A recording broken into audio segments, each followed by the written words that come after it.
ആയോധനകല എന്നൊക്കെ പറയുമ്പോഴേ ഇപ്പം നമുക്ക് ഓരോ ആയോധനകല പഠിക്കുന്നവരുടെ ഉള്ളിൽ എപ്പോഴും ഒരു അഭിമാനബോധം ഉണ്ടാവാറുണ്ട്. എനിക്കും ഉണ്ടായിരുന്നു, ഇപ്പം ഇല്ല കേട്ടോ.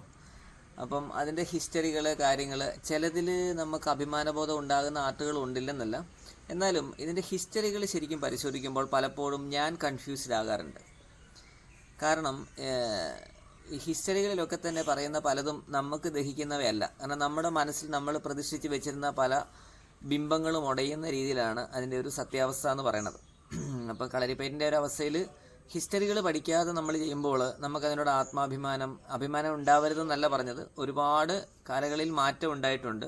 എന്നാലും ഇതിൻ്റെ ഒരു ഹിസ്റ്ററി നമ്മൾ പഠിച്ചിരിക്കുന്നത് നല്ലതാണ്. പണ്ടൊക്കെ എന്നറിയാൻ നമുക്കറിയാം, നാട്ടുരാജ്യങ്ങൾ ഒന്ന് കൂടിയിട്ട് ആ നാട്ടുരാജ്യങ്ങളിലുള്ള ഫൈറ്റുകളൊക്കെയാണ് പിന്നീട് ഓരോരുത്തരെ രക്ഷിക്കാനും സാമൂതിരി പടയും ആ മങ്കും ഒക്കെ നമ്മൾ പറയുന്നതും സിനിമകളിലും മറ്റു കാര്യങ്ങളിലൊക്കെ നമ്മൾ കാണുന്നത് വീരയോദ്ധാക്കളെയൊക്കെയാണ്. എന്നാൽ യഥാർത്ഥത്തിൽ എന്താണ് സംഭവിക്കുക എന്നുള്ളതാണ് ഞാൻ പറയണത്. ഇതൊരു പ്രശ്നം ഉണ്ടാകുന്ന വീഡിയോ ആണെന്ന് എനിക്കറിയാം, അറിഞ്ഞുകൊണ്ട് തന്നെയാണ് ഇറക്കുന്നത്. കാരണം സത്യം നമ്മൾ പറയുമ്പോൾ പേടിക്കേണ്ട കാര്യമില്ലല്ലോ. പിന്നെ ഞാൻ ഈ പറയുന്നത് സത്യമാണോ എന്ന് പരിശോധിക്കാനുള്ള സംവിധാനവും ഞാൻ പറഞ്ഞുതരാം. അപ്പോൾ നിങ്ങൾക്ക് കുറച്ചുകൂടെ മനസ്സിലാവും. അപ്പോൾ എന്തായാലും ഈ നമ്മൾ ഈ പറയുന്ന തരത്തിലുള്ള ആയോധനകല എന്ന് പറയുമ്പോൾ നമ്മുടെ വിചാരത്തിൽ എന്താണ്, ഇപ്പോൾ എൻ്റെ കുട്ടിക്കാലത്തൊക്കെ കളരിപ്പയറ്റ് കാണുമ്പോഴത്തേക്ക് നമ്മൾ കണ്ടിട്ടുള്ളതെന്ന് പറഞ്ഞാൽ പലതരത്തിലുള്ള വെട്ടുകൾ വെട്ടിയിട്ടും തട്ടുകയും ഒരു മുറിവ് ഏക്കാതെ രക്ഷപ്പെടുകയും ചെയ്യുന്ന ഒരു കലയായിട്ടാണ് നമ്മൾ കണ്ടിട്ടുള്ളത്. അപ്പോൾ കുട്ടിക്കാലത്തെ ആ ആവേശത്തിലാണ് നമ്മൾ പഠിച്ചു വരുന്നത്. ഇനി ഞാൻ പറയാൻ പോകുന്ന കാര്യങ്ങൾ പലപ്പോഴും പല ഗുരുക്കന്മാരും പറയില്ല എന്നുള്ളതാണ് സത്യം. കാരണം അതിൻ്റെ ഇമേജ് നഷ്ടപ്പെടാതിരിക്കും. നമുക്കതിൻ്റെ ആവശ്യമില്ല. നമുക്ക് സത്യം പറഞ്ഞ് ഇതൊക്കെ വായിച്ചൊക്കെ നോക്കിക്കഴിഞ്ഞാൽ നമുക്ക് അതിൻ്റെ കാര്യങ്ങളൊക്കെ മനസ്സിലാവുക തന്നെ ചെയ്യും. അപ്പോൾ ഇതിൻ്റെ യഥാർത്ഥത്തിലുള്ള പ്രശ്നം വെച്ചാൽ, ഇപ്പോൾ ഒരു നാട്ടുരാജാവ് ഉണ്ടെങ്കിൽ അവിടെ ഒരു നാട്ട് കളരികളുണ്ടാവും. അത് പലതരത്തിലുള്ള കളരികളുണ്ട്. കളരികൾ ആദ്യം ഇപ്പം നമ്മൾ ഈ കാണുന്ന പോലെ വടക്കൻ, തെക്കൻ, മധ്യ കേരളം അങ്ങനെ മാത്രമല്ലായിരുന്നു ഉണ്ടായിരുന്നത്. ഈ പണിക്കന്മാരുടെ കളരി, അങ്ങനെ ഓരോരുത്തരുടെ ഈ ജാതി വെച്ച് അല്ലെ അതങ്ങനെയൊക്കെ കളരികളൊക്കെ ഉണ്ടായിരുന്നു എന്നുള്ളതാണ് സത്യം. അപ്പോൾ ഇതാണ് ഇതിൻ്റെ ഒരു വശം. ഇനിയിപ്പോൾ ഒരു നാട്ടുരാജ്യങ്ങൾ തമ്മിൽ പ്രശ്നം ഉണ്ടായാൽ അതെങ്ങനെ പരിഹരിക്കും എന്നുള്ളതാണ് ഞാൻ പറയുന്നത്. അതായത് നാട്ടുരാജ്യങ്ങൾ തമ്മിൽ പ്രശ്നം ഉണ്ടായാൽ ആദ്യം ഇവർ തമ്മിലുള്ളൊരു പ്രശ്നം ദൂതൻ മുഖേന, അപ്പോൾ ഇവിടെ ഒരു നാട്ടുരാജ്യം ഉണ്ടെങ്കിൽ ഈ നാട്ടുരാജ്യത്തെ രാജാവ് ഒരു ദൂതൻ മുഖേന മറ്റേ നാട്ടുരാജ്യത്തെ രാജാവിൻ്റെ അടുത്തേക്ക് ദൂതനെ അയച്ചിട്ട് പറയും, നമ്മൾ തമ്മിലുള്ള പ്രശ്നം പരിഹരിക്കാം, അതിന് നമുക്കൊരു ദിവസം നിശ്ചയിക്കാം. അങ്ങനെ അവരൊരു ദിവസം നിശ്ചയിക്കുകയാണ് ചെയ്യുന്നത്. ഓക്കെ, ആ ദിവസം നിശ്ചയിച്ചതിന് ശേഷം ഇവർ ഒരു 100 പേരെ ഇവരങ്ങോട്ട് വിടുന്നു. അപ്പോൾ അവിടുന്ന് ഒരു 100 പേരെ ഇവരും വിടുന്നു. എന്നിട്ട് ആ ദിവസം നിശ്ചയിച്ച് ആ ഗ്രൗണ്ടിൽ വെച്ച് ഫൈറ്റ് ചെയ്യണം. അപ്പം നമ്മൾ ഫൈറ്റ് ചെയ്യുന്ന പറയുമ്പോൾ നമ്മുടെ മനസ്സിലുള്ള ഉദ്ദേശം എന്താണ്, അവർ തോന്നുന്ന മാതിരി വെട്ടും ഇവരും തോന്നുന്ന മാതിരി വെട്ടി ഒരു വലിയ ചോരക്കളമുണ്ടാക്കി അങ്ങനെയാണ് യുദ്ധമെന്നാണ് നമ്മൾ മനസ്സിലാക്കി വെച്ചുള്ളത്. യഥാർത്ഥത്തിൽ ഇത് നടക്കുന്നത് എങ്ങനെ വെച്ചാൽ രസകരമായ സംഭവമാണ്. ഇപ്പോൾ വാളിനും പരിചയ്ക്കൊക്കെയാണ് പ്രശ്നം ഉണ്ടാകുന്നതെങ്കിൽ 2 വെട്ടുകൾ തലയ്ക്കും 1 വെട്ട് കാലിനും. അപ്പോൾ നമ്മൾ ഈ ഓതിരം ഘടകം എന്നൊക്കെ കളരി വന്നിട്ടുള്ള അങ്ങനെയാണ്. അപ്പോൾ 2 വെട്ട് തലയ്ക്കും വെട്ടും 1 വെട്ട് കാലിനും വെട്ടും. ഇത് രാവിലെ മുതൽ വൈകുന്നേരം വരെ തുടരും എന്ന് പറഞ്ഞാൽ ഇതിനപ്പുറത്തേക്കൊന്നും ചെയ്യാൻ പറ്റില്ല. നിങ്ങളിതിൻ്റെ യഥാർത്ഥ വശം ഒന്ന് മനസ്സിലാക്കിക്കോ കേട്ടോ. അപ്പോൾ 2 വെട്ട് തലയ്ക്കും വെട്ടും 1 വെട്ട് കാലിനും വെട്ടും. അപ്പോൾ അത് തന്നെയാണ് ഇപ്പോഴും തുടർന്ന് വരുന്ന സമ്പ്രദായം കളരിയിലത്. അപ്പോൾ ഇത് രാവിലെ മുതൽ ഇതേ സാധനമാണ് മനസ്സിലാക്കുന്നത്. ഇതേ സാധനം രാവിലെ മുതൽ വൈകിട്ട് വരെ വെട്ടും. വെട്ടുന്ന സമയത്ത് ഒരാൾക്ക് സ്പീഡ് കുറയുകയോ ഇനി അല്ലെങ്കിൽ അയാൾ ക്ഷീണിക്കുകയോ ചെയ്താൽ മറ്റേ ആളുടെ വെട്ട അബദ്ധവശാൽ കൊണ്ട് മരിച്ചാൽ ഈ വിവരം രാജാവിനെ അറിയിക്കണം. രാജാവ് എന്ത് ചെയ്യും, വീണ്ടും യുദ്ധം തുടരണോ വേണ്ടയോ എന്ന്. ഇപ്പോൾ രാജാവിനൊരു തൃപ്തി വന്നില്ലെങ്കിൽ രാജാവിടെ ആയിരിക്കും, രാജകൊട്ടാരത്തിലായിരിക്കും, ഈ സംഗതി നടക്കുന്ന വെളിയിലായിരിക്കും. ഇപ്പോൾ രാജാവ് പറയും, പോരാ, ഒരു 100 പേരെയും കൂടെ വെച്ച് നമുക്ക് ഒന്നുകൂടെ ഒന്ന് വെട്ടി നോക്കാം എന്ന് പറയും. ഇത് അടുത്ത ഇതിൽ തുടരും. ഇത് പൊതുവിൽ നീണ്ടു നിൽക്കുന്നത് മാക്സിമം 3 ദിവസങ്ങളായിരിക്കും. നിങ്ങൾക്ക് യുദ്ധത്തെക്കുറിച്ചുള്ള പഴയകാല യുദ്ധത്തെക്കുറിച്ചുള്ള ഇപ്പം നമ്മൾ എളുപ്പമാർഗ്ഗം ഞാൻ പറഞ്ഞുതരാം. ഇപ്പം നസീറിൻ്റെയും ജയൻ്റെയൊക്കെ സിനിമ കണ്ടു നോക്കിയേ, അതിനകത്ത് എന്താ സംഭവിക്കുന്നത്, ഇവർ തമ്മിലുള്ള ഫൈറ്റിങ്ങിൽ ഏറ്റവും കൂടുതൽ ഇങ്ങനെ കയ്യിൽ പിടിച്ചിട്ട് അങ്ങോട്ടും ഇങ്ങോട്ടുമുള്ള ഉന്തലും തള്ളലും മാത്രമായിരിക്കും. പിന്നെ അതിനിടയ്ക്കൊരടിയും ഒരു ഉരുണ്ട് വീഴ്ചയൊക്കെ ആയിരിക്കും. അത് അന്നത്തെ കാലത്തെ സിനിമയാണ്. ആ സിനിമയും ബ്രൂസിലിയുടെ ഇപ്മാൻ്റെയൊക്കെ സിനിമയായിട്ട് നിങ്ങളൊന്ന് കമ്പയർ നോക്കി. അപ്പോൾ അതിൻ്റെ ആ കാലഘട്ടത്തിൻ്റെ വ്യത്യാസം നിങ്ങൾക്ക് വ്യക്തമായിട്ട് മനസ്സിലാവും. ക്ലിയർ ആയോ? അപ്പോൾ അന്നുണ്ടായ ഈ ഒരു സംവിധാനമാണ്, ഇതാണ് ശരിക്കും നടന്നിരുന്നത്. ഇത് 3 ദിവസം നിൽക്കും, പിന്നെ അവർ വിശ്രമിക്കും, അങ്ങനെയൊക്കെയാണ്. ഇതിന് ഏറ്റവും കൂടുതൽ ബദലായിട്ട് പ്രശ്നമായിട്ട് വന്നത് എവിടെ നിന്നാണെന്ന് വെച്ച് കഴിഞ്ഞാൽ, നമ്മുടെ വെളിയിൽ നിന്നുള്ള ആൾക്കാർ, ബ്രിട്ടീഷുകാർ പോലുള്ളവർ വന്നപ്പോൾ അവർക്കറിയില്ല, അവർക്ക് അതൊന്നും നോക്കണ്ട, അവർ വെടിവെക്കുകയൊക്കെ ചെയ്യും. അന്നേരമാണ് ഇതിൻ്റെ അബദ്ധം മനസ്സിലായത്. ഇതിനെ ധാർമ്മിക യുദ്ധം എന്നാണ് പറയുന്നത്. എന്ന് വെച്ച് കഴിഞ്ഞാൽ കാര്യം തീർക്കാൻ വേണ്ടിയുള്ള യുദ്ധം. വെളിയിൽ നിന്നുള്ള ആൾക്കാർ വന്ന് ഇവിടെ യുദ്ധം ചെയ്തപ്പോഴാണ് ഇവിടെയുള്ളവർക്ക് മനസ്സിലായത് ഇത് കുഴപ്പമായി എന്നുള്ള വിവരം. അന്ന് മുതലാണ് ഇതിൽ ചില ചേഞ്ചുകളൊക്കെ വന്നു തുടങ്ങിയത്. അതും ഈ പറഞ്ഞ ഇപ്പം നമുക്കതിൻ്റെ ആവശ്യമില്ല. ഇപ്പം എന്ന് വെച്ചാൽ മിലിറ്ററിയും നമ്മുടെ പോലീസും ഒക്കെ ഉള്ളത് കൊണ്ട് ഇതിനൊരു സാധ്യത പോലും ഇല്ല. പിന്നെ നമുക്കിതൊരു ചരിത്രമായിട്ടോ അല്ലെങ്കിൽ മറ്റു കാര്യങ്ങളായിട്ടൊക്കെ നമുക്ക് സങ്കല്പിക്കാനേ പറ്റുള്ളൂ. അപ്പോൾ ഇതാണ് ഇതിൻ്റെ യഥാർത്ഥ ചരിത്രം. അപ്പോൾ ഇതിൽ നമ്മൾ പറയാറുണ്ട് പലപ്പോഴും ഈ എല്ലാ മാർഷാട്ടുകളുടെയും മാതാവ് എന്നൊക്കെ നമ്മൾ വിളിക്കാറുണ്ട്. അപ്പോൾ ഈ ഹിസ്റ്ററി നിങ്ങളൊന്ന് പരിശോധിക്കണം. ഇനി ഞാൻ പറയുന്നത് സത്യമാണ് എന്നുള്ളത് നിങ്ങൾക്ക് ബോധ്യപ്പെടണമെന്നുണ്ടെങ്കിൽ വിജയകുമാർ ഗുരുക്കൾ എഴുതിയ കളരിപ്പയറ്റ് കേരളത്തിൻ്റെ ശക്തിയും സൗന്ദര്യവും എന്ന് പറഞ്ഞൊരു പുസ്തകമുണ്ട്. നമ്മുടെ കേരള ഗവൺമെൻറ് ഇറക്കിയിരിക്കുന്ന ഒരു പുസ്തകമാണ്. അപ്പം ആ പുസ്തകം ഇതാണ് ആ പുസ്തകം. വ്യക്തമായി മനസ്സിലാക്കുക. ഈ പുസ്തകം നിങ്ങളൊന്ന് എടുത്ത് വായിച്ചു നോക്കിയാൽ ഞാൻ ഈ പറഞ്ഞ ഹിസ്റ്ററി അദ്ദേഹം വളരെ ഭംഗിയായിട്ട്, അദ്ദേഹം ഒരു കളരി ഗുരുക്കളാണ്, എന്നിട്ട് കൂടി വളരെ സത്യസന്ധമായ ആൾക്കാരിലേക്ക് ഇത് എത്തണമെന്നുള്ളത് കൊണ്ടാണ് അദ്ദേഹം ഇത് എഴുതിയിരിക്കുന്നത്. പുസ്തകങ്ങളെക്കുറിച്ച് ഞാനൊരു വീഡിയോ ചെയ്തിട്ടുണ്ടായിരുന്നു. അതിനകത്ത് ഈ പുസ്തകം ഞാൻ പ്രസ്താവിച്ചിട്ടുമുണ്ട്. ആരും അത് സീരിയസ് ആയിട്ട് എടുത്തിട്ടുണ്ടാവില്ല. എന്തായാലും ഇത് നിങ്ങളൊന്ന് വായിച്ചു നോക്കിയാൽ ഞാൻ പറഞ്ഞതിൻ്റെ ഒരു കാതലായ ഒരു വശം നിങ്ങൾക്ക് മനസ്സിലാവും. ഇങ്ങനെ ഒരുപാട് പുസ്തകങ്ങളുണ്ട്. അതിലൂടെ നമ്മൾ കടന്നു പോകുമ്പോൾ കളരിപ്പയറ്റ് എവിടെയാണ് നിൽക്കുന്നതെന്നും എങ്ങോട്ട് പോകണം എന്നുള്ളതും ഞാൻ പറഞ്ഞു വന്നത് കുറ്റപ്പെടുത്തലുകളല്ല. ഒരിക്കലും നിങ്ങളങ്ങനെ കരുതരുത്. നമുക്ക് മുന്നോട്ട് പോകേണ്ടതുണ്ട്. ലോക നിലവാരത്തിലേക്ക് നമ്മുടെ കളരിപ്പയറ്റിനെ നമുക്ക് ഉയർത്തേണ്ടതുണ്ട്. അപ്പോൾ ഇതുമായി ബന്ധപ്പെട്ട റിസർച്ചുകളും മറ്റു കാര്യങ്ങളും ഒക്കെ വന്നിട്ട് ഇതിനെ കൂടുതൽ നന്നായിട്ട് ഉപയോഗിക്കാനായിട്ട് നമുക്ക് കഴിയണം. അപ്പോഴാണ് ഇത് ലോക നിലവാരത്തിലേക്ക് ഉയരുകയുള്ളൂ. അതിന് നമ്മൾ സംഘടനകളോ അതല്ലെങ്കിൽ അങ്ങനെയുള്ള കാര്യങ്ങളിലേക്കല്ല പോകേണ്ടത്. സത്യസന്ധമായ, വളരെ സത്യസന്ധമായിട്ടുള്ള പഠനങ്ങളും പരിശീലനങ്ങളും റിസർച്ച് വർക്കുകളും കൂട്ടി ഒരു വലിയ തലത്തിലേക്ക് കൊണ്ടുപോയാൽ മാത്രമേ നമ്മൾ ഉദ്ദേശിക്കുന്ന ലെവലിലേക്ക് നമ്മൾ എത്തുകയുള്ളൂ എന്നുള്ളതാണ്. അപ്പോൾ അതിനൊരു ഉദാഹരണം ഞാൻ പറഞ്ഞുതരാം. നമ്മളിപ്പോൾ കളരിയിൽ പലപ്പോഴും ഈ വടിവുകൾ അതുപോലെ തന്നെ അങ്ങനെയുള്ള കാര്യങ്ങളൊക്കെ പറയാറുണ്ടല്ലേ. ഓരോ മൃഗങ്ങളുടെ ചേഷ്ടകളിൽ നിന്നാണ് ഉണ്ടായിട്ടുള്ളത്. അപ്പോൾ ആ മൃഗങ്ങളുടെ ചേഷ്ട എവിടെയൊക്കെ എങ്ങനെയൊക്കെ പ്രതിഫലിക്കും എന്നുള്ളത് ഇതേ സംഗതിയിൽ ഇപ്പോൾ ഒരു സ്നേക്ക്, പാമ്പിൻ്റെ ഇത് വരുന്ന സമയത്ത് കളരിയിൽ ഉപയോഗിക്കുന്ന പാമ്പിൻ്റെ മെത്തേഡുകളും കുങ്ഫുവിൽ അത് ബോഡിയിൽ ഫുൾ അവർ ഉപയോഗിക്കുന്ന മെത്തേഡുകളും നമ്മൾ താരതമ്യം ചെയ്ത് കഴിഞ്ഞാൽ ഏതിനാണ് കൂടുതൽ ഡീറ്റെയിൽസ് എന്ന് നിങ്ങൾക്ക് മനസ്സിലാക്കാനായിട്ട് പറ്റും. കറക്റ്റല്ല ഞാൻ പറഞ്ഞത്? ഇപ്പോൾ അതുപോലെ തന്നെ ഇപ്പോൾ ഒരു ഗജവടിവ് എന്ന് പറയുന്നു. ആ ഗജവടിവ് അല്ല അശ്വവടിവ്, അതിനകത്തുള്ള പ്രയോഗങ്ങൾക്കെല്ലാം അതിൽ കുറച്ചുകൂടി ആപ്റ്റായിട്ട് നിൽക്കുന്നത് അല്ലെങ്കിൽ ചേർന്ന് നിൽക്കുന്നത് ഏത് ആർട്ടിലാണ് എന്നുള്ളത് നമ്മളൊന്ന് പരിശോധിക്കുന്നത് വളരെ നല്ലതായിരിക്കും. അപ്പോൾ ഈ തലങ്ങളൊക്കെ മനസ്സിലാക്കിക്കൊണ്ട് ആയോധനകല പോവുകയാണെങ്കിൽ ഒന്ന് രണ്ട് കാര്യങ്ങൾ നമുക്ക് മനസ്സിലാവും. എനിക്ക് ബോധ്യപ്പെടുന്ന കാര്യങ്ങളാണ് ഞാൻ പറഞ്ഞത്. ഒന്ന്, നമ്മുടെ ഇവിടെ നടക്കുന്ന കാര്യങ്ങളിലൊക്കെ തന്നെ ഫിസിക്കൽ എന്ന് പറയുന്ന ഒരു ഭാഗമുണ്ട്. ഫിസിക്കലിൽ തന്നെ 4 ഡിവിഷൻസ് ഉണ്ട്. അപ്പോൾ ഒരു ആയോധനകലയിൽ ഒരു ആയോധനകല പഠിതാവ് അല്ലെങ്കിൽ പഠിച്ചിരിക്കുന്ന ആൾ എവിടെ എത്തിച്ചേരണം എന്നുള്ളതാണ് ഞാൻ പറയുന്നത്. അപ്പോൾ ഭൗതികമായ ഒരു അവസ്ഥയുണ്ട്. ആ ഭൗതികമായ അവസ്ഥയിൽ 4 ഡിവിഷനുണ്ട്. പിന്നുള്ളത് അവന് മാനസികമായി കരുത്ത് കിട്ടുന്ന ശരിക്കുള്ള പരിശീലനങ്ങൾ വേണം, അതും 4 ഡിവിഷനുണ്ട്. ഇമോഷണൽ ആയിട്ടുള്ള ഫൈറ്റിംഗ് വേണം, അതും 4 ഡിവിഷനുണ്ട്. സ്പിരിച്വൽ ആയിട്ടുള്ള ഡിവിഷൻ വേണം, അതും 4 ഡിവിഷനുണ്ട്. ഇത്ര നിങ്ങൾ ഓർത്ത് വയ്ക്കുക. ഇത് ഏതൊക്കെയാണെന്ന് 4 വീഡിയോകൾ വഴി ഞാൻ പരിചയപ്പെടുത്താം. ആ പരിചയപ്പെടുത്തിനകത്ത് ഇന്നത്തെ വീഡിയോയിൽ പരിചയപ്പെടുത്തുന്നത് ഫിസിക്കലായിട്ട് എന്താണ് ഇവിടെ നടന്നുകൊണ്ടിരിക്കുന്നത്, ഫിസിക്കലായിട്ട് നമുക്ക് എന്തൊക്കെ ചെയ്യാൻ പറ്റും, ഫിസിക്കലായിട്ട് എന്തൊക്കെ മാറ്റങ്ങൾ വരുത്താൻ പറ്റും എന്നുള്ളത് നമ്മൾ ഇന്നത്തെ വീഡിയോ പരിശോധിക്കും. അടുത്തത് മാനസികമായിട്ടുള്ളത്, പിന്നീടുള്ളത് ഇമോഷണൽ ആയിട്ടുള്ളത്, പിന്നെ സ്പിരിച്വൽ ആയിട്ടുള്ളത്. അങ്ങനെ 4 വീഡിയോകളായിരിക്കും ഇതിൻ്റെ തുടർച്ചയായിട്ട് വരിക. അപ്പോൾ ഇതിൽ ഇപ്പം ബ്രൂസ്ലി പോലും പറയുന്ന വളരെ ഭംഗിയായിട്ടുള്ളൊരു കാര്യമുണ്ട്. നമ്മുടെ ഉള്ളിൽ ഇപ്പോൾ ഒരു മൃഗമാണെങ്കിൽ പോലും അതിൻ്റെ ഉള്ളിൽ ഇമോഷൻസ് ഉണ്ട്. ഇമോഷൻസിനനുസരിച്ചാണ് അത് ഫൈറ്റ് ചെയ്യുന്നത്. കാരണം അത് മര്യാദയ്ക്ക് നടക്കുന്ന സമയത്ത് വേറെ ഏതെങ്കിലും ഒരു മൃഗം അതിനെ കടിക്കാനോ മാന്താനോ ഒക്കെ വന്നു കഴിഞ്ഞ് കഴിഞ്ഞാൽ ആ പൊളയുന്ന വേദനയിൽ അവൻ തിരിച്ചുള്ള പ്രതികരണം, അതാണ് ഇമോഷണൽ. തിരിച്ചുള്ള പ്രതികരണമാണ് അത് ഭയങ്കര കുറ്റമറ്റതാവുന്ന രീതിയിലേക്ക് അതിനെ മാറ്റപ്പെടുന്നത്. അതിൻ്റെ അനുകരണമാണ് നമ്മൾ ചെയ്യുന്നതെങ്കിൽ അതിൻ്റെ എല്ലാ വശങ്ങളും ആ ഇമോഷനിൽ നമുക്ക് തിരിച്ച് കാണിക്കാനായിട്ട് കഴിയണം പൂർണ്ണമായി. അവിടെയാണത് വിജയിക്കുന്നത്. അപ്പോൾ ഇമോഷണലായിട്ടുള്ള നമ്മുടെ വിചാരങ്ങളെ പുറത്തേക്കെടുക്കുന്ന യഥാർത്ഥ രീതിയാണ് ശരിക്കും ആയോധനകല എന്ന് പറയുന്നത്. അപ്പോൾ അതിലേക്ക് എത്തിപ്പെടാൻ ഈ പറഞ്ഞ 4 ഡിവിഷനുള്ള, അതായത് physical, mental, emotional and spiritual 4 division വേണം. 4 ഡിവിഷനിലും ഓരോ ഡിവിഷനിലും 4 വിഭാഗങ്ങളുണ്ട്. അങ്ങനെ 16ഓളം സംവിധാനങ്ങൾ മനസ്സിലാക്കി അത് ലെവലിലെത്തുമ്പോഴാണ് ഒരു സിലബസ് കൃത്യമാവുന്നത്. അല്ലാതെ നമ്മൾ എന്തെങ്കിലും പഠിപ്പിച്ചു എന്ന് കരുതിയിട്ട് ഒരു സിലബസ് ആവണമെന്നില്ല. അതിൻ്റെ ക്വാളിറ്റിയാണ്, ക്വാണ്ടിറ്റിയിലല്ല. ഇപ്പം നിങ്ങൾക്കൊരു ബ്രൂസ്ലി തന്നെ പറയണ്ട 1000 പഞ്ചസ് 1000 ട്രിക്കുകൾ അറിയാവുന്ന ഒരുത്തിന് എനിക്ക് പേടിയില്ല. പക്ഷെ ഒരു ട്രിക്ക് അത് 1000 തവണ പ്രാക്ടീസ് ചെയ്യുന്നവനെ ഞാൻ സൂക്ഷിക്കുമെന്ന്. അതിൻ്റെ അർത്ഥം നിങ്ങൾക്ക് ഒരുപാട് കാര്യങ്ങൾ ചെറിയ സമയങ്ങൾ കൊണ്ട് നിങ്ങൾ മനസ്സിലാക്കാൻ ഒരു കാര്യം ഉണ്ടാവില്ല. കൃത്യമായിട്ട് എത്തേണ്ടിടത്ത് എത്തിച്ച് അതിൻ്റെ ക്വാളിറ്റി കീപ്പ് ചെയ്ത് കഴിഞ്ഞ് കഴിഞ്ഞാൽ ഈ പറയുന്ന സംവിധാനങ്ങൾക്ക് എല്ലാം ഗുണമുണ്ടാവും. അത് നമുക്ക് ഈ പറയുന്ന സർട്ടിഫിക്കറ്റുകളേക്കാൾ, ബെൽറ്റുകളേക്കാൾ അതിനൊക്കെ ഉപരിയായിട്ട് നമ്മൾ ചിന്തിക്കുന്ന ഒരു തലത്തിലേക്ക് നമ്മൾ വരണമെങ്കിൽ നമ്മൾ എത്ര പാകപ്പെടണമെന്നൊന്ന് ആലോചിക്കുക. എവിടെ നമ്മൾ നിൽക്കുന്നു എന്നറിഞ്ഞാലേ എങ്ങോട്ട് പോകണമെന്ന് നമുക്കറിയാൻ പറ്റും, ഇല്ലേ? ഇപ്പോൾ ഫിസിക്കലി എങ്ങോട്ട് പോകണം എന്നുള്ളതാണ് ഇന്നത്തെ വീഡിയോയിലെ സംസാര വിഷയം. നേരെ വീഡിയോയിലേക്ക്. നമ്മളെ ഒരു കൃഷി ചെയ്യുമ്പോഴത്തേക്ക് കൃഷി നിലം നമ്മളെ വൃത്തിയാക്കിയെടുക്കും.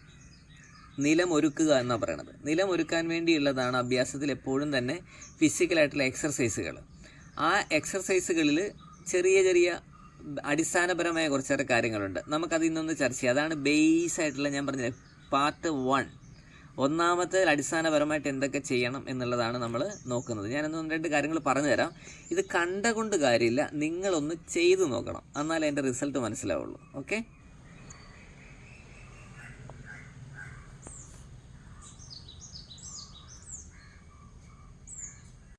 ഇവിടെ നമ്മൾ ചെയ്ത പുഷപ്പ് ഇപ്പം നിങ്ങൾ കണ്ടിട്ടുണ്ടാവും. ഇപ്പം ചെയ്തതിൽ നിന്ന് ചെറിയ മാറ്റങ്ങൾ വരുത്തുമ്പോൾ എന്താണ് ശ്രദ്ധിക്കുക എന്നുള്ളത് നമുക്ക് നോക്കാം. ഇപ്പം ചെയ്യുമ്പോൾ ഇവിടെ കാലിവിടെ വെച്ചിട്ടുണ്ട്. ഓക്കെ, ഒന്ന് ഉയർന്നേ, പൊങ്ങുമ്പോൾ ഈ മുട്ട് മടങ്ങി അടിക്കുന്നുണ്ടോ? ഇതൊന്ന് നൂത്ത് വെച്ച്, ക്ലിയർ?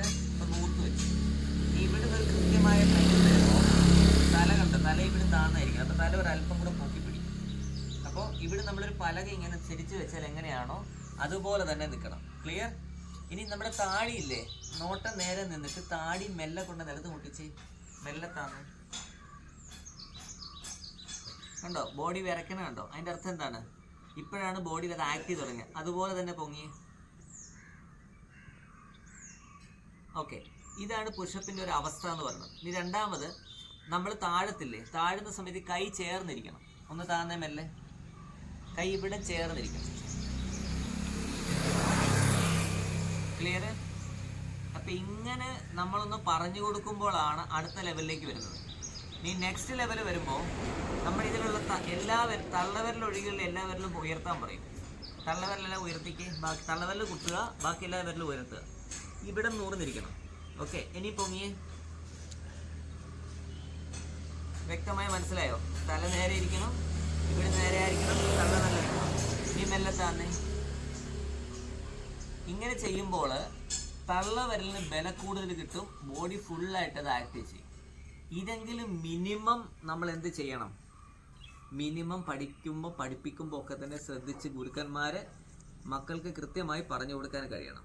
ഓക്കെ, ഞാൻ കഴിഞ്ഞ 15-20 വർഷമായി പുഷപ്പ് ചെയ്യുന്നു എന്ന് പറയുന്നതിലല്ല കാര്യം. ഇപ്പം കണ്ട പോലെ കൃത്യമായി എത്ര പുഷപ്പ് ചെയ്യുന്നു എന്നതിലാണ് കാര്യമാക്കണത്.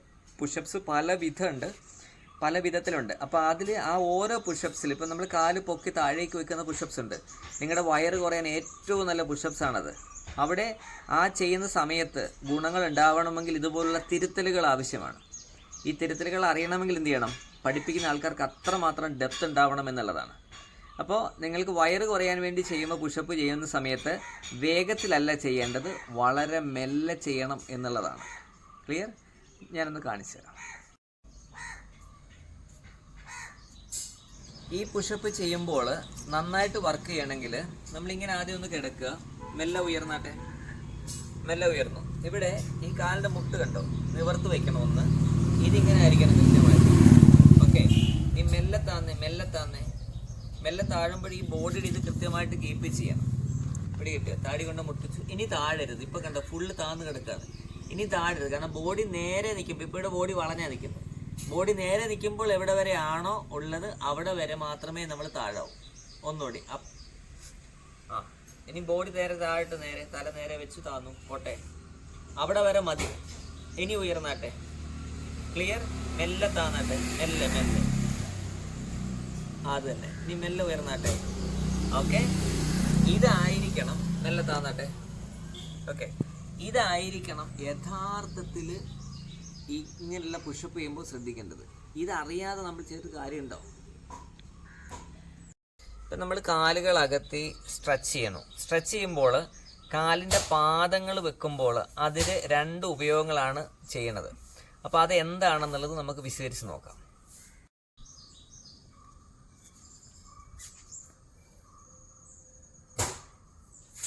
ഇവിടെ ശരിക്കും എന്താണ് നടക്കുന്നുള്ളത് സ്റ്റുഡൻറ്റിനോട് പറഞ്ഞു കൊടുക്കണം. കാരണം നമ്മുടെ ഗ്രോയിൻ്റെ ഈ സൈഡ് ഓപ്പൺ ആക്കാനാണ് ഇത് ചെയ്യുന്നത്.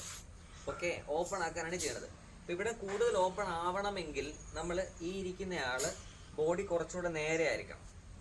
കണ്ട, അപ്പോഴല്ലേ ഇവിടെ സ്ട്രൈറ്റ് ആയിട്ട് വരുന്നത്. ഇനി മെല്ലെ ഉയരണം, മെല്ലെ.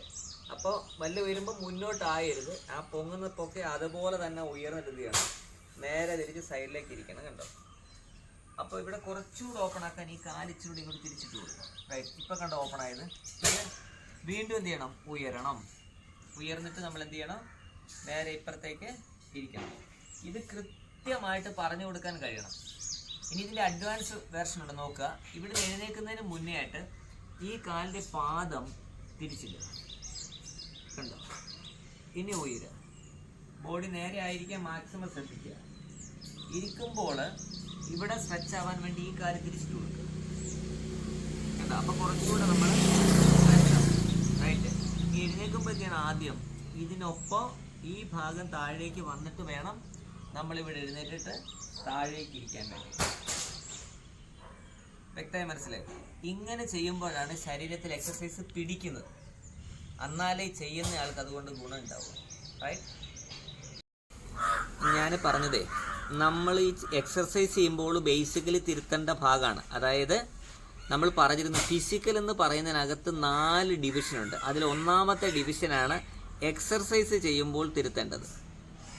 അവരോട് പറഞ്ഞു കൊടുക്കണം ഗ്രോയിൻ സൈഡ് ഓപ്പൺ ആവാൻ വേണ്ടിയിട്ടാണ് നമ്മൾ ചെയ്യുന്നതെന്നും അവിടെ ഇന്ന കാര്യങ്ങൾ ചെയ്താലേ മസിൽസിന്, ടെൻഡനുകൾ, ഇതിനൊക്കെ സ്ട്രെച്ചിങ് കിട്ടുള്ളൂ എന്നും പറയണം. സ്ട്രെച്ചിങ് കിട്ടുമ്പോൾ എന്താ സംഭവിക്കുക, കറക്റ്റ് സ്ട്രെച്ചിങ് ആകുമ്പോൾ ബ്ലഡ് സർക്കുലേഷൻ കൃത്യമായി വർക്ക് ചെയ്യും, തടസ്സങ്ങൾ ഉണ്ടാവാതെ കാര്യങ്ങൾ നടക്കും. അപ്പം നമ്മൾ ഹെൽത്തി ആയിരിക്കും. ഇതാണ് ഇതിൻ്റെ അടിസ്ഥാന പാഠമെന്ന് പറയുന്നത്. നമ്മൾ VIP അക്കാഡമിയിൽ കൃത്യമായിട്ട് എല്ലാ സാറ്റർഡേകളിലും ഇങ്ങനെയുള്ള കാര്യങ്ങൾ കുറച്ചുകൂടി കൃത്യമാക്കി പറഞ്ഞു കൊടുത്ത് പോളിഷ് ചെയ്തെടുക്കാറുണ്ട്. അതിനുവേണ്ടി തിയറി ക്ലാസ്സുകൾ നമ്മൾ എല്ലാ സാറ്റർഡേകളിലും കൊടുക്കാറുണ്ട്. അതിന് നമ്മുടെ എക്സാം പാസ്സാവണമെന്നുണ്ടെങ്കിൽ ഫിസിക്കലി ചെയ്ത് കാണിക്കണം, എക്സാം എഴുതണം, വൈവ ഉണ്ടാവും. ഇതെല്ലാം കഴിഞ്ഞ് അത്രമാത്രം സീരിയസ് ആയിട്ടാണ് നമ്മളിവിടെ ക്ലാസ്സുകൾ കൊടുക്കുന്നത്. അങ്ങനെ തന്നെ വരണമെന്നാണ് മറ്റുള്ള സ്ഥലങ്ങളിലും എന്നാണ് എൻ്റെ ആഗ്രഹം. ഇത് പഠിക്കുന്നവർക്കും പഠിപ്പിക്കുന്നവർക്കും ഗുണമാണ്. കാരണം നമ്മൾ ഇന്നലെ ചെയ്ത പോലെ ചെയ്യാനല്ല ഇന്ന് വരുന്നത്, ഇന്ന് ചെയ്തത് അതേപടി ചെയ്യാനല്ല നാളത്തേക്ക് വരുന്നത്. ഇമ്പ്രൂവ്മെൻ്റ് എന്ന് പറയുന്നത് ഉണ്ടാവണമെങ്കിൽ ഇന്നലെ ചെയ്തതിനേക്കാൾ കുറച്ചുകൂടി ബെറ്ററായിട്ട് നമുക്ക് ഇന്ന് ചെയ്യാൻ കഴിയണം. ഇന്ന് ചെയ്യാൻ കഴിയുന്നേക്കാൾ കുറച്ചുകൂടി ബെറ്ററായി നാളെ ചെയ്യാൻ കഴിയണം. ഇങ്ങനെ പറഞ്ഞു കൊടുത്തു കഴിഞ്ഞാൽ സ്റ്റുഡൻസ് വളരെ ഭംഗിയായി ചെയ്യുകയും കൂടുതൽ നന്നായിട്ട് നമുക്ക് ആഴത്തിൽ ഇത് മനസ്സിലാക്കാനായിട്ട് കഴിയും. ഇത് എക്സർസൈസുകളാണ്. ഇനിയുള്ളതാണ് നമ്മുടെ ചുവടുകളിൽ വരുന്ന വ്യത്യാസങ്ങളാണ്. വ്യക്തമായി മനസ്സിലായി? ചുവടുകളിൽ എന്തൊക്കെ വ്യത്യാസങ്ങൾ വരുത്തണം. ഒരു മൃഗം നിൽക്കുമ്പോൾ അതിൻ്റെ ബ്രീത്തിങ് എങ്ങനെയാണ്, മൃഗത്തിൻ്റെ ചുവടുകൾ എങ്ങനെയാണ് ഉറപ്പിച്ചിരിക്കുന്നത്, മൂവ് ചെയ്യുമ്പോഴുണ്ടാകുന്ന വ്യത്യാസം എവിടുന്നാണ്, മൂവ് ചെയ്യുമ്പോൾ എവിടുന്നാണ് ഊർജം സ്വീകരിച്ച് എങ്ങോട്ടേക്കാണത് ട്രാൻസ്ഫർ ചെയ്യുന്നത്. ഇതാണ് ഇതിൻ്റെ സെക്കൻഡ് ലെവൽ എന്ന് പറയുന്നത്. തേർഡ് ലെവൽ വരുമ്പോഴാണ് അറ്റാക്കിംഗ് ടെക്നിക്കുകൾ പഠിക്കുന്നത്. അറ്റാക്കിംഗ് ടെക്നിക്കുകളിൽ ഏറ്റവും സിമ്പിളായി ചെയ്യുവാൻ പറ്റുന്ന എന്നാൽ ഏറ്റവും പവർഫുള്ളായിരിക്കുന്ന ഏറ്റവും കൂടുതൽ അപകടമുണ്ടാക്കുന്ന ടെക്നിക്കിലേക്ക് അവരെ നയിക്കണം. അതാണ് ഫിസിക്കലി മൂന്നാമത്തെ ലെവൽ എന്ന് പറയുന്നത്. നാലാമത്തെ ലെവൽ കോർഡിനേഷനാണ്. നമ്മൾ പഠിച്ച ബേസിക്കുള്ള എക്സർസൈസിൻ്റെ പവർ, അതുപോലെ തന്നെ നമ്മൾ പഠിച്ച സ്റ്റാൻസുകൾ, ചുവടുകളുടെ ശക്തി, അതിൻ്റെ മാറ്റങ്ങൾ, മൂവ്മെൻറ്റുകൾ, ഇതെല്ലാം പഠിച്ച് കൊണ്ടുവന്ന് പിന്നെ ഇത് ഫൈറ്റിംഗ് സ്റ്റാൻസിലേക്ക് കൊണ്ടുവന്നിട്ട് ഫൈറ്റ് ചെയ്യുന്ന സമയത്ത് എവിടെ അത് അപ്ലൈ ചെയ്യണമെന്ന് തുടങ്ങി എല്ലാം കൂടെ ചെയ്ത് കൃത്യസമയത്ത് എത്തിക്കുമ്പോഴാണ് അതൊരു ഫൈറ്റായി മാറുന്നത്. ഇത്രയും ഡീപ്പായിട്ട് വേണം നമ്മൾ ഫിസിക്കലി എന്ന് പറയുന്ന ഒരു ഭാഗത്തിനെ 4ആയിട്ട് ഡിവിഷൻ ചെയ്തിട്ട് പഠിപ്പിക്കാൻ വേണ്ടിയിട്ട്. ഏകദേശം ഒരു ധാരണ കിട്ടിക്കാണുമെന്നാണ് ഞാൻ കരുതുന്നത്. അടുത്ത വീഡിയോയിൽ മാനസികമായുള്ള പ്രിപ്പറേഷനുകൾക്ക് വേണ്ട 4 ഭാഗങ്ങൾ നേരെ ചർച്ചയ്ക്ക് വിധേയമാക്കാം. ഇതിൻ്റെ ഒരു ഫ്രെയിം വർക്ക് മാത്രമാണ്. അത് മനസ്സിലാക്കി വെക്കണം. ഫ്രെയിം വർക്ക് മാത്രമാണ്. ഇത് വലിയ സബ്ജക്റ്റ് ആയതുകൊണ്ട് ആ സബ്ജക്റ്റിന് അനുസൃതമായിട്ട് നമ്മുടെ മാറ്റങ്ങൾ ഉണ്ടാക്കിയാൽ മാത്രമേ എല്ലാവരും നന്നായി വരുള്ളൂ. ശരിയല്ലേ? ഇതൊരു പുതിയ യുഗമാണ്. ഇതൊരു പുതിയ കാലഘട്ടമാണ്. ഇതൊരു പുതിയ കാഴ്ചപ്പാടുകളുടെ യുഗമാണ്. നമ്മുടെ കയ്യിലുള്ളത് പോളിഷ് ചെയ്ത് വളരെ ഭംഗിയാക്കാനുള്ളൊരു സമയം കൂടിയാണ്. നമ്മുടെ കാലഘട്ടം കഴിയുമ്പോൾ ഇത് നന്നായി നിലനിൽക്കണമെങ്കിൽ ഇങ്ങനെയുള്ള കാര്യങ്ങൾ വേണ്ടേ? കാരണം നമ്മുടെ സ്റ്റുഡൻസിൻ്റെ വീട്ടിൽ നിന്ന് കൊടുക്കുന്ന ഫീസ് അവരെത്രമാത്രം കഷ്ടപ്പെട്ടുണ്ടാക്കുന്നതായിരിക്കും. അത് നമ്മൾ വാങ്ങുമ്പോൾ അവർക്ക് കൊടുക്കുന്നത് എങ്ങനെ ആയിരിക്കണമെന്ന് ഓരോ ഗുരുക്കന്മാരും എത്രയോ വർഷങ്ങളുടെ പരിശ്രമ ഫലമായിട്ടുള്ള ഒരു ഗുരു എവിടെ നിന്നൊക്കെ കളക്ട് ചെയ്ത് കൊണ്ടുവരുന്ന ഒരു കാര്യമാണ് തനിക്ക് പഠിപ്പിച്ചിരുന്നുള്ളൊരു സ്നേഹവും ബഹുമാനവും ഒക്കെ ഉണ്ടാകുമ്പോഴാണ് പരസ്പരം ഒരു ധാരണ കൃത്യമായി വരുന്നത്.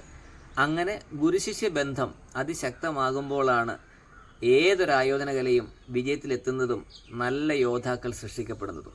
അങ്ങനെ ഒരു കാലത്തിനായി നമ്മൾക്ക് കാത്തിരിക്കാം. നന്ദി, നമസ്കാരം. Thank you so much.